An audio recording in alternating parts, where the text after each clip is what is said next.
जी अस्सलाम वालेकुम जनाब। सर असी किसान हाँ तो खाद के मतलब गल करना चाहते हैं गौरमेंट के जनाब।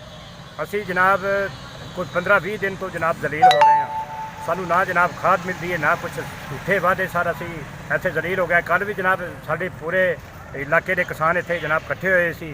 उन्हें जनाब इत्थे पूरी हड़ताल की कि जनाब सानू खाद दी जाए। सर कोई मामला नहीं हो रहा। असी तो जनाब इमरान खान को वोट दे के पछता रहे हैं जनाब। साढ़े चूल्हे बंद हो गए जनाब।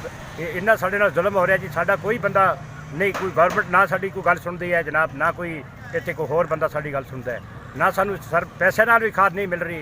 साडी जनाब गंदम की फसल जी है तबाह हो रही है जनाब। साडी ते जनाब इसने तबाही ला छड़ी जनाब इस बंदे ने जनाब। इस असी चंगा वोट दिता इमरान खान को, इन्हें सानू जनाब जलील कर दिता जनाब। असी रुल गए जनाब। साडी कोई बंदा किसान की गल नहीं सुन रहा। इंशाअल्लाह असी भी जो ना कल को फिर ऐसा मामला आएगा तो असी भी अपनी गंदम जी असी किसान इकट्ठे होकर असी कोई शहर नहीं शहर आवन देवांगे। ठीक है ना। असी भी आदि कणक जी उत्थे स्टार्ट कर लवांगे। फिर गौरमेंट इसकी जिम्मेवार होगी जनाब। साडी फसल की तबाही होगी।